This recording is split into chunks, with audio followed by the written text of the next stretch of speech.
So hi everyone, my name is Ronen Tanchum. I work with TouchDesigner a lot these days, doing some classical VFX work and also installations, interactive installations. And really, TouchDesigner, in every project that I take, it has a different role. And each time that I'm using it, I can think of weirder ways of using it.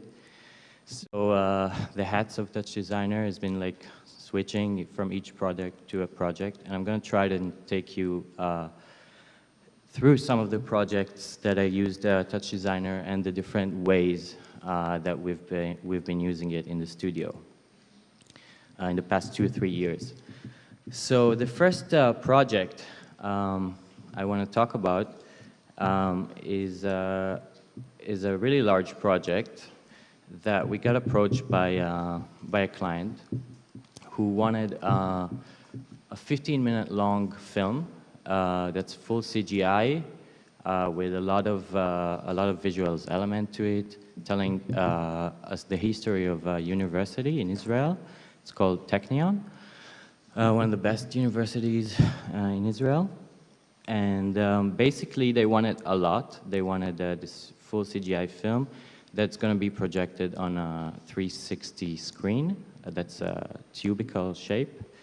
And apart from that, they also wanted us to film 40 or 30-something, 35 professors, and also embed that in another film that's going to be projected on that large format.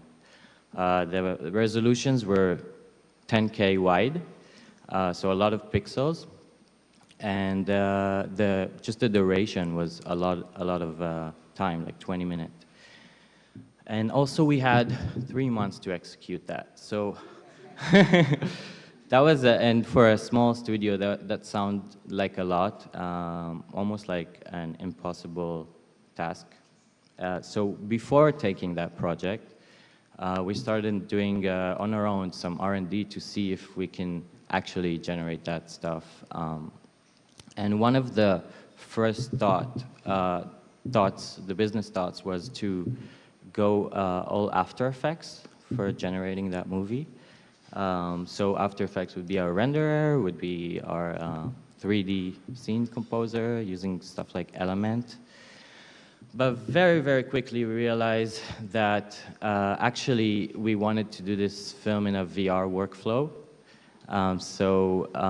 What After Effects does behind the scene, and probably it's different today, but it was just multiplying your 3D scene to 6 different scenes and stitching it back together. So even to do the most simple stuff was very long to render. I'm talking like hours and hours just to get a few seconds of VR content out of After Effects. So right away we scratched that.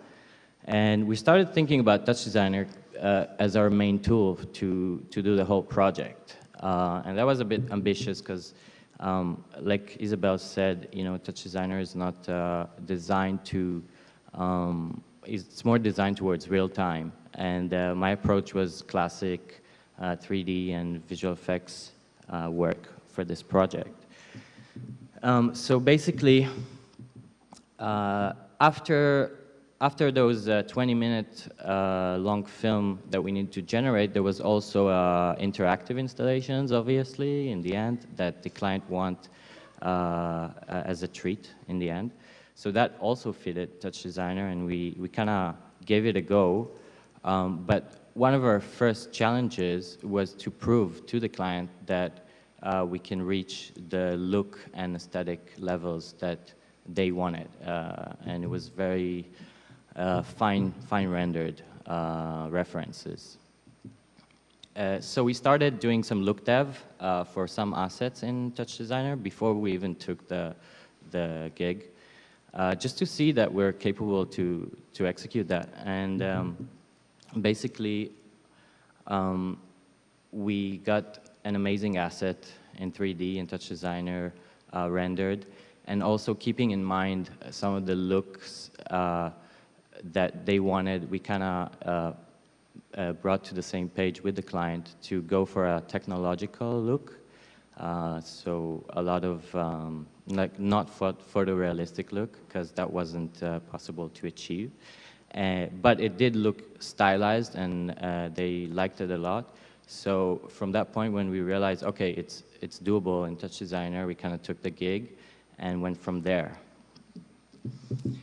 So I'm going to take you through some of the steps that we did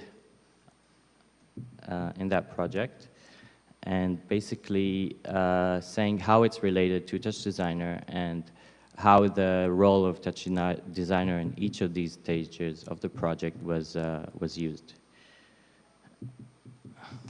So I'm going to use the movie player, TouchDesigner movie player. Just press play here. And the first thing is basically writing a script. So there was a full story about the history of the university that we needed to tell. And we hired a very talented storyboard artist to draw some of these long frames for taking into account the format, the VR format, and also the storyline, and also the limitations of our look, which was a technological look. And we took it all into account to basically rewrite the script so it would fit TouchDesigner as a executable program. And from writing that script, we went on to storyboarding, as you can see, and we draw some of these key moments in the film. And one of the main things that we had a requirement for was that basically we're gonna tell the whole story by building 3D environments and moving the camera between them. So the whole story is being told by the camera and how it's moving between the different environments. So that was also, you know, we rewrote the script so we can execute that in TouchDesigner in just a press of a play. And then going from there, we started basically preparing our assets. We went on and shot 35 professors on a black background, because our thought was to basically stitch them all together and have all the 35 professors surround you in a VR format. That was the reason why we chose black background for them, and we shot this on ARRI camera, portrait mode, so we can get the most amount of pixels in the frame. And basically, moving on from there, we generated the whole, like the main poll for the project, which was the offline version, and I'm going to show you this now. So this was the offline version, like an animatics version that was generated from TouchDesigner, just to lock our timeline and the storyline and also the voiceover. So as you can see, this is the start. It explodes, and here we used very rough assets just to put some stuff in place and time the whole thing. So I'm gonna scrub through it, and you can see here all our animatics. And again, thinking about this as a VR piece, we really needed, you know, all 360 degrees around you to be interesting. And once you're in that room, you'll feel very immersed, like the room is flying with you, basically. And in order to understand this better, because this format is such a long strip, very hard to see it on your computer, very hard to present this. We had to come up with visualizations plans for displaying this to the client. And also, when we did the first visualization tool in TouchDesigner VR, it was really a key tool for us also working with it, so we can understand better speed of things and scale of things, and really be in the room before it was built. Basically, the constructions guys were still building the room, and we were in it, in VR, watching our animatics. Also presenting that to the client, and that was our approving process with the client, is showing them the piece in VR, in the physical space. So this version is one of the first, that's the key animatic and the timing of everything. And from this point, we really needed to start finessing the assets. So I'm going to show you a bit of work in progress and how the scenes are looking like. So this is one of the scenes that we actually execute the final look that I was telling we developed. And a lot of 3D data. And the amazing thing is that we could push TouchDesigner beyond real time to give us those great looks in this crazy format. That way we had to separate each scene to a different block of TouchDesigner just so we can fit everything into a single GPU. And then we composed it all together also in TouchDesigner using hub files from each of those scenes. And we delivered the final pass from TouchDesigner. So this is some of the looks and scenes of the scene. And here is some of the pictures from the actual location, the visitor center of Technion Israel. And as I said before, obviously, in the end, they want the interactive treat. So we chose to go with TouchDesigner here as well. And something really cool about this was that we had 8 walls to project on for the interactive experience. But we didn't have like a one monster machine to send it all to all the projectors. So we just use one NUC computer with one Kinect that displays on one wall, and we just multiply that by 8. And that way, the content is not continuous, but it really feels like a one room, one experience, just by the design of it, and not going all the way to make the content continuous. So that was also an affordable solution, and it was very fun for the visitors to have that treat in the end. So what I'm showing you now is the actual final result. And that's the 20-minute long film. I'm not sure if you want to see it through 20 minutes, so I'm going to scrub through. As I said before, there's a voiceover that is narrating the whole history of this university. And kind of goes to Einstein and into the first classroom that was made there. And then we're moving on to the campus. So we're moving on to this digital environment, and they're talking a lot about high tech. And from here, obviously, we're flying to space.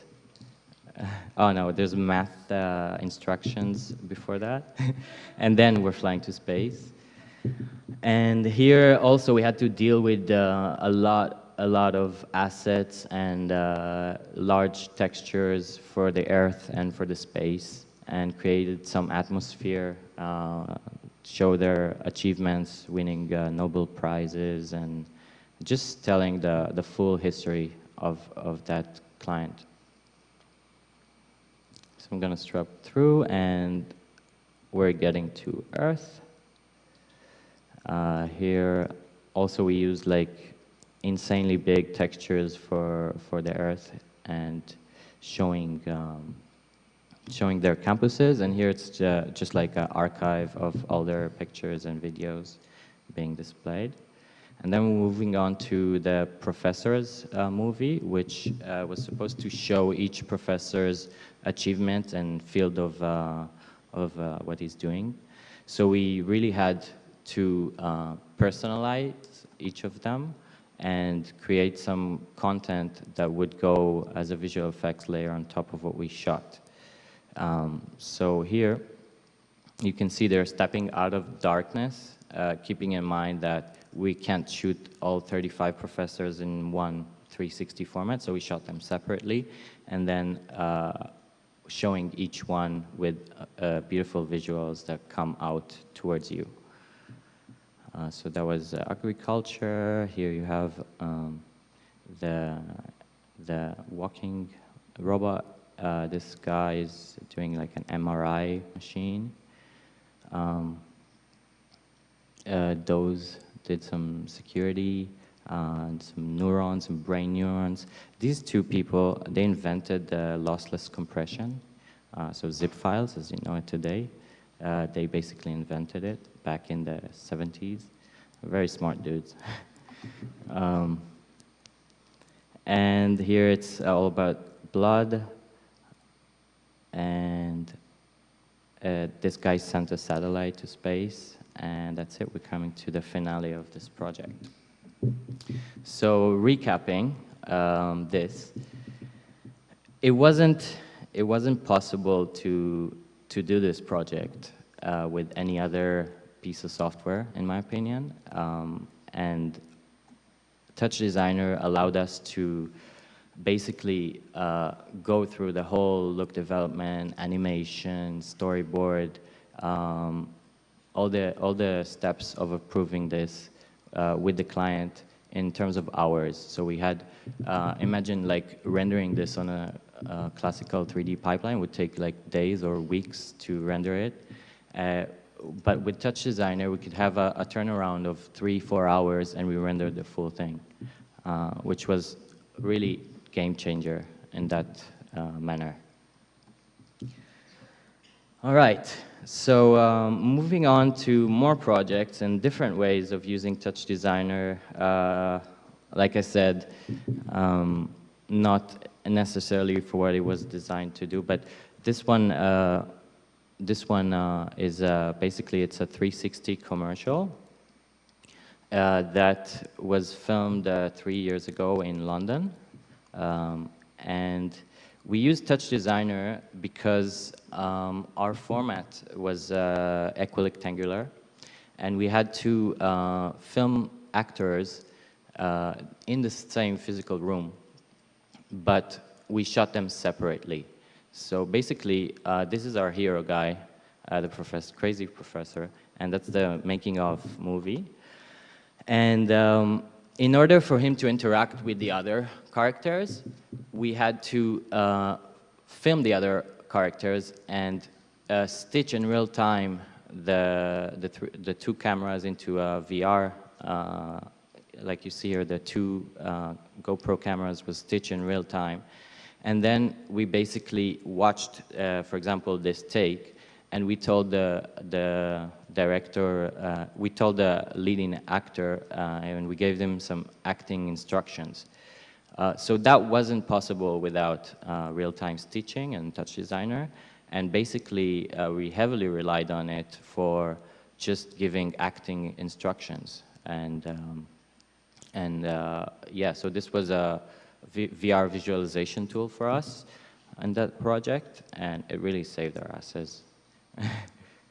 As you can see here, you can see the real-time stitching and how we used it on set. And that's everything being comped together.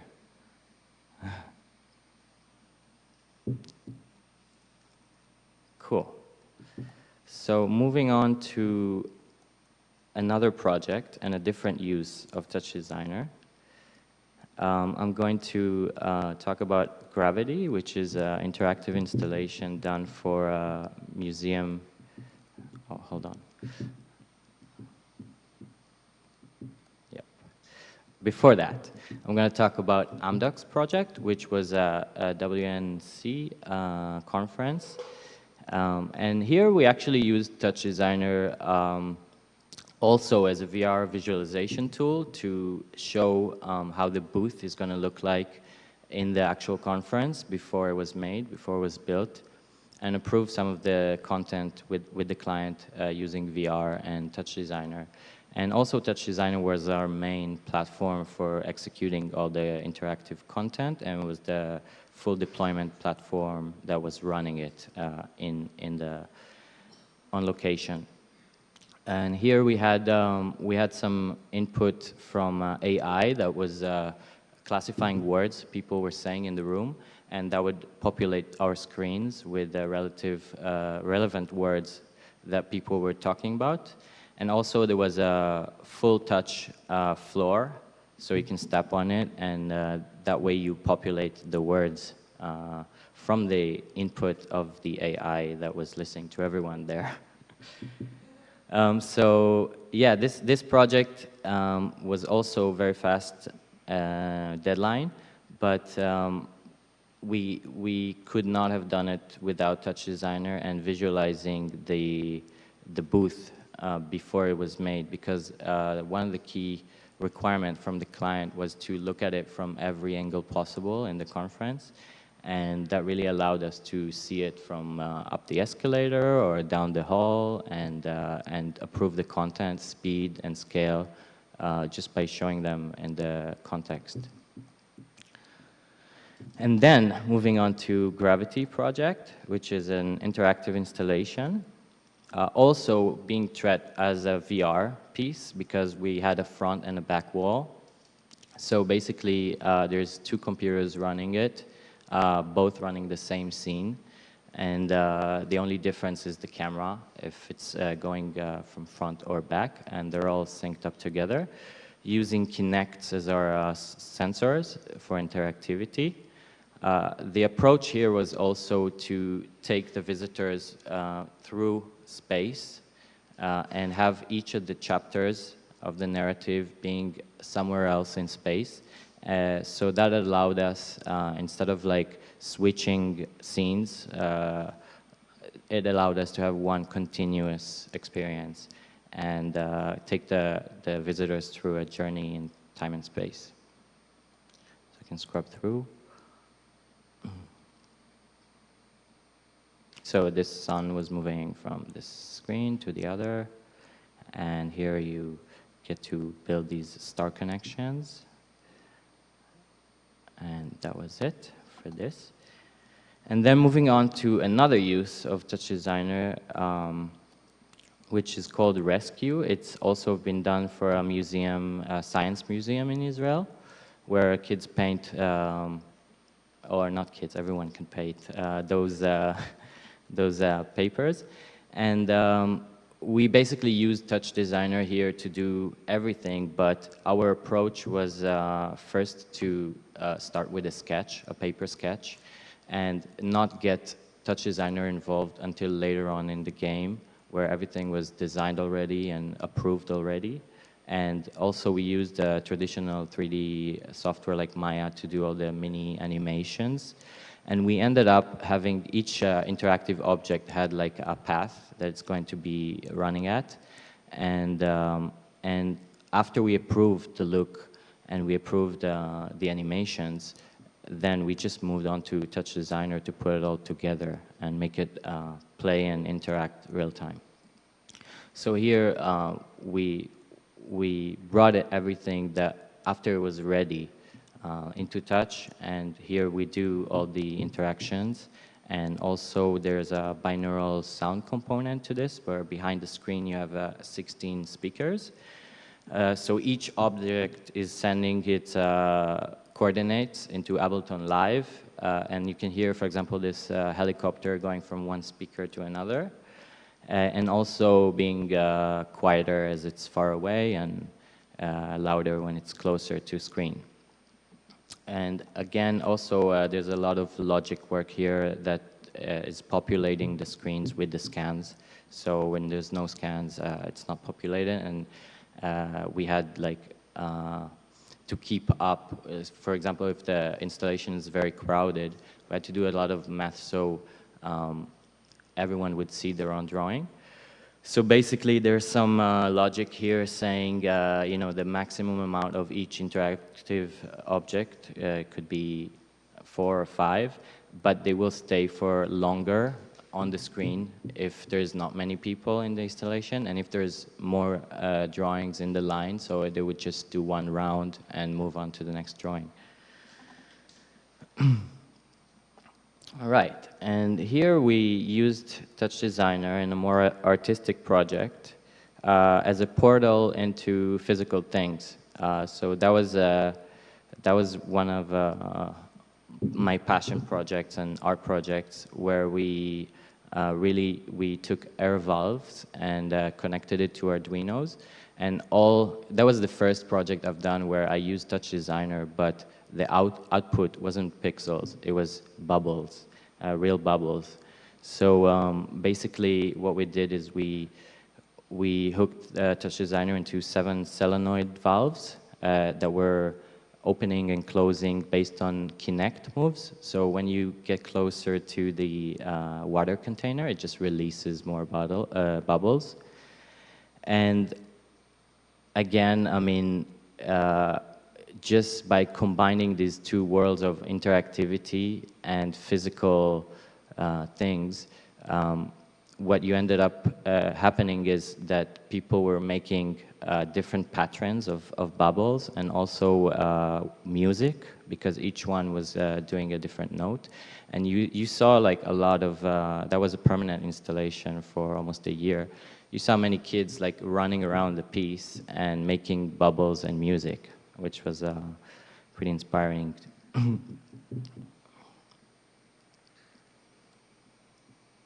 going to show you here the visuals. Oh, also, obviously, Touch is releasing also 2 LED strips, LED lights. So again, running TouchDesigner, programming Kinect interactivities, and the output was bubbles and LED lights, not anything visual. And then moving on to a fashion show that we designed. We used a lot of, in this approach, we used a lot of VR visualization, obviously, as one of our key tools to present this to the client, and even just like approving the concept. So that was very key thing, but we also needed to execute 9 minutes of high definition 3D visuals in 2 weeks of time, and that seemed a bit impossible. So I came up with this concept that we could definitely use 3D renders, but not the full length and not render every frame of them. So we used a lot of info passes and technical light passes to export different frames and information about our 3D scene. And then we used TouchDesigner as our real-time compositor to make those info channels interesting. So this is some of the inputs that we rendered out of 3D. And this is some of the outputs that TouchDesigner was outputting, doing the audio-based compositing in real time. So basically we had 9 scenes like that. We only rendered around like 20, 30 information passes out of 3D.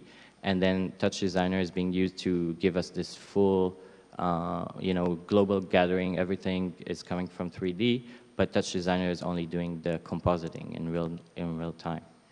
So that was a bit of a game changer of how we do things, and not thinking about TouchDesigner as a content builder, but more as a player for our content, a smart player. And, oh, right. So now I'm going to move to a recent project that I've been working on. And here, very similar to the last project I was talking about, we had a huge screen outside. You see now the end result of Intel's headquarters. I worked with Ori Ben Shabbat and Creative Labs on this. And we generated a lot of, like I did all the character design in Houdini and the simulation stuff.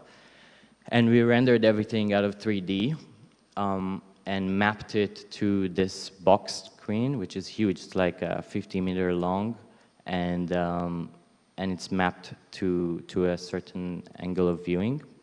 But the cool thing here is that we didn't need a media player. We need something more than that. That would include some API data.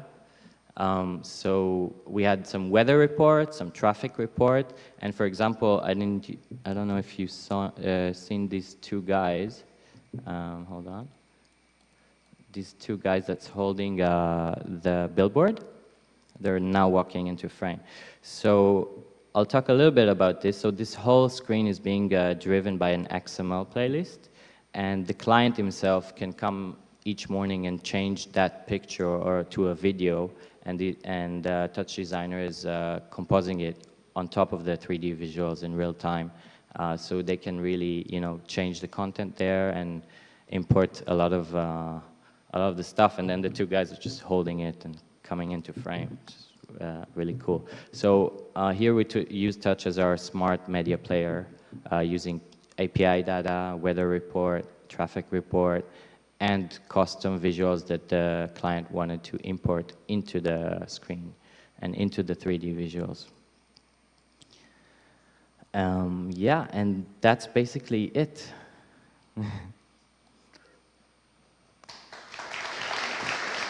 Thank you. Thanks so much. Thank you, Ronen. Inspiration overload. Nobody has any questions?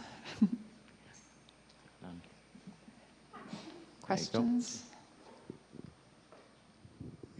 Thank you. I want to see your bubble and right installation result movie. I want to see. Can you see? Replay it? You want? Yeah, sure.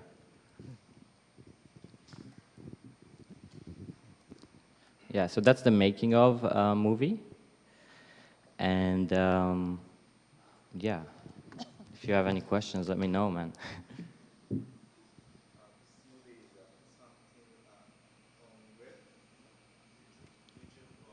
Yeah, it's on Vimeo. Yeah. So that's some of the early tests we've done just to generate a single bubble. And moving on from there, it was a lot of soldiering. Any more questions, anyone? There you go.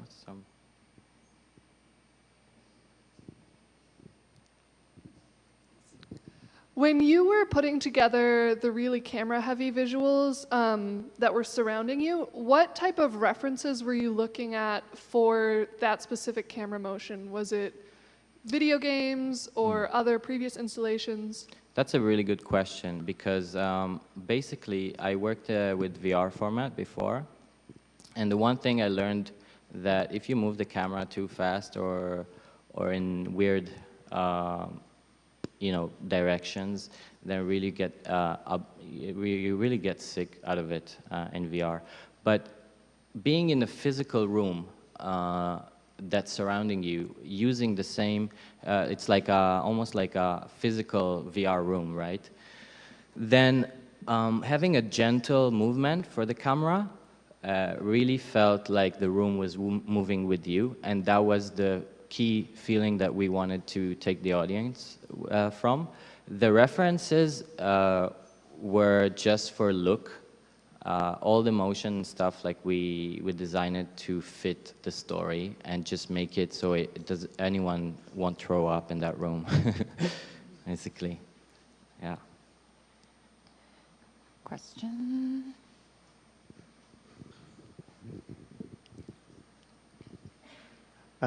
Could you talk a little bit more about your asset generation pipeline and also your animation channel sort of generation pipeline for that really large installation you made? I'm really curious about that. Yeah, so for the first project, for the university project, basically we used a lot of Alembic files coming out from Houdini. And also we used a lot of the 3D assets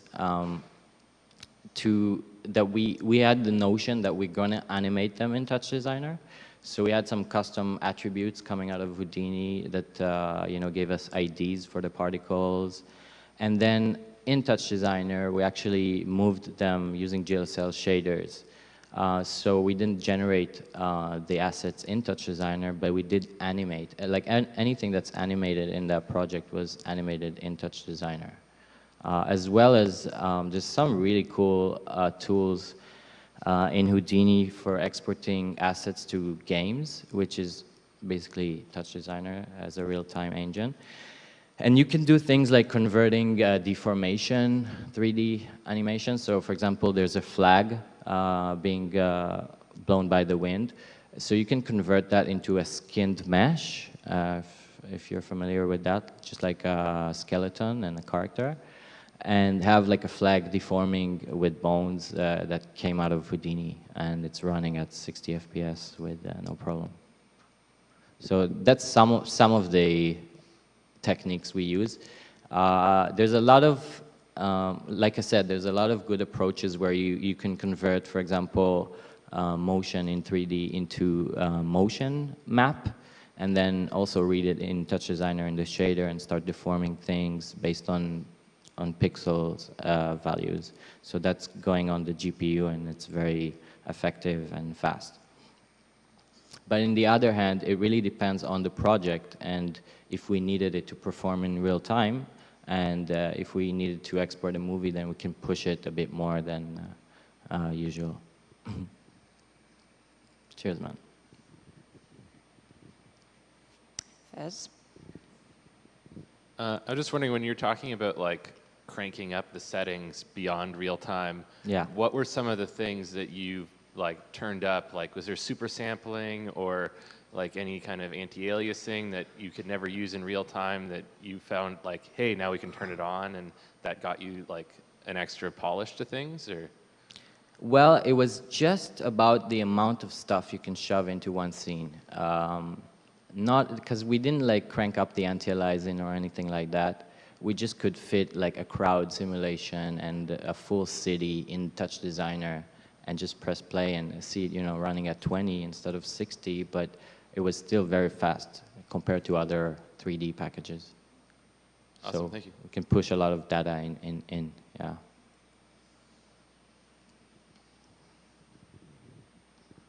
Anyone else? Oh, Greg has a question? All right.